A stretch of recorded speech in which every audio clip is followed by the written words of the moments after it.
Okay, sorry. Slip this on there. So this is our first fitting.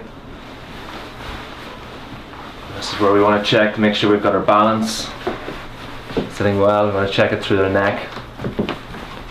First, make sure we get the sitting up nicely on both sides. Looks good. Just stand normally. Just stand nice and natural. Relax into it. Don't force your posture. First thing I want to see is to make sure that the coat is hanging level with the floor on the back. That's not either riding up. And also feel into the waist to make sure it's not loose in there, that there's not too much cloth. If there is, I want to push it up to the back here. I like my coats to sit in nicely close back here. We've discussed before, and you've said that you've liked the British draped back, so that's what we're going to focus on now, is trying to create that.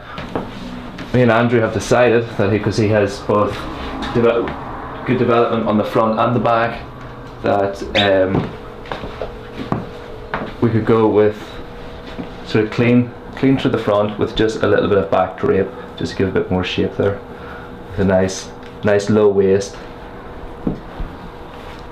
to create a little bit of run into our chest at the front here. Good development, is that a euphemism for something? Not exactly. Not exactly. More proportionate.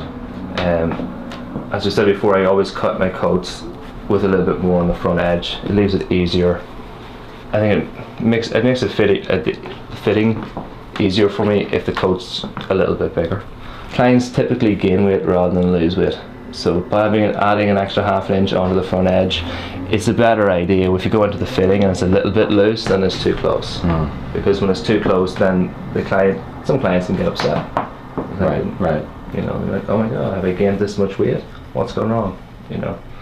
So just give it a little bit more there. It's easier to whittle away the cloth than to put it on. Yeah. And plus it's easier to see it as well. If something's very tight, it's hard to see where it's tight. But if you just make it just that, you know, I'll maybe recommend.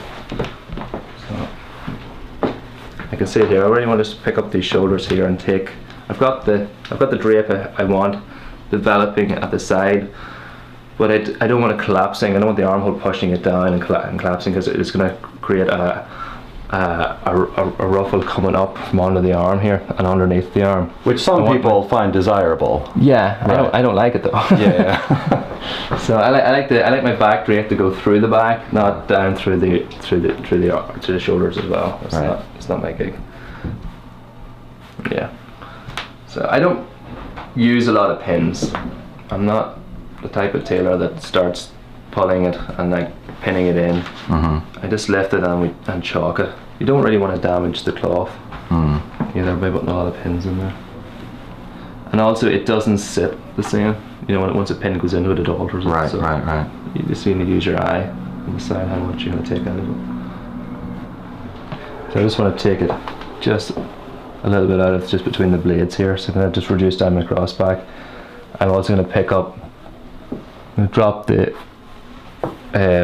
armhole at the back and take it off the end of the shoulders just to pick it up a little bit. I'm also going to hollow out and drop down the armhole same amount. So I'm only just moving the armhole down, and now I'm bringing the coat up. Okay. There's a learned zen to standing naturally for an extended period. I have not yet learned. The longer I stand here, the less natural I am. When I come to taking in, I'm just going to take in the waist here. I want to give it a little bit more shape. Now I've decided on my front balance and my back balance and my cross back, I'm going to come down to my waist position. And I want to hit this a little bit more tapered here. Whenever I take in my waist, I always take it off the sides. But if I'm pinning it, which you can't, it was just advisable to pin the waist for the client so they can feel that. That's the only real place that I use a pin, is to close the coat and pull in the waist. I don't take it out of here, I take it off my sides, but I just pin it here so it feels more natural. And you can decide then how much more room, how does that feel then? You know, for you, do you think there's enough? Oh yeah, enough space in there. Definitely. That's so much. How much do you recommend to someone who doesn't know, like what? I mean, this is what I do. I pin a little bit out of it. I lift the front and I check. I think that feels about right. then you ask the client and then they say how they feel about it. I read once 2 inches is a good sort of rule of thumb, and that's always felt about Yeah, right that's to me. about right, yeah. That's what we work into, yeah. We can see here we've got it sitting nicely, good coverage on our vents. This is precisely where we want it.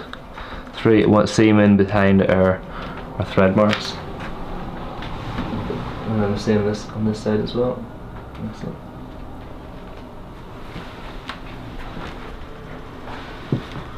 We've got it in the chest. We just came out a little bit big in our waist, and we need a little bit more front balance just to drop it down here, particularly on this side. This should see us through down to the next Front balance meaning more cloth on the front. Yeah, just through the front of the armhole here. Just when as it's been sitting on you, you can sort of see the sort of sending it right up onto the chest, and then when you drop down to the hem level, you can see that the hem of the coat looks like it's riding up onto the front, even though the hem of the coat is longer at the front. So the hem of the coat is cut at a forward angle. It falls into you. Yeah, so that's what to allow for the chest. So when the coat goes over the chest, it's actually going to lift it up because it's going over or around. Right.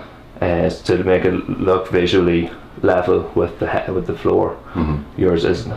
Right. So that means that it's too short. So we've got to drop it down through the shoulders to give it that extra length. Yeah. So you would never consider like tinkering around with the hem of it, because that's not where it's That's at. not what the problem is. Yeah. It's all been held up here in the front. It's your chest that's holding it up. You know, and it's like you can't. It's quite difficult to measure for that.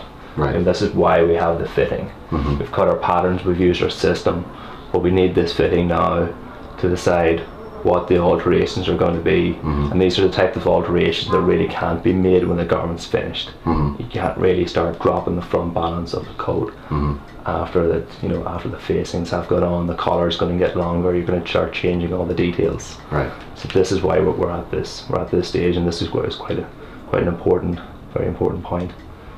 Particularly for the first suit, I'm not expecting it to be a one-shot suit, not one cut. Like, I'll take my fittings, I take my time, I get my pattern right, and then when the client comes back to get his next suit, then it's one fitting, and we finish the suit, and we do a check fitting, maybe a small alteration usually on the cuff, and that's your suit. Seems like you got the cuffs pretty bang on. Yeah, they're pretty close. So I measure up from the bottom of the thumb. That just needs to be shortened. Okay, sir. All right.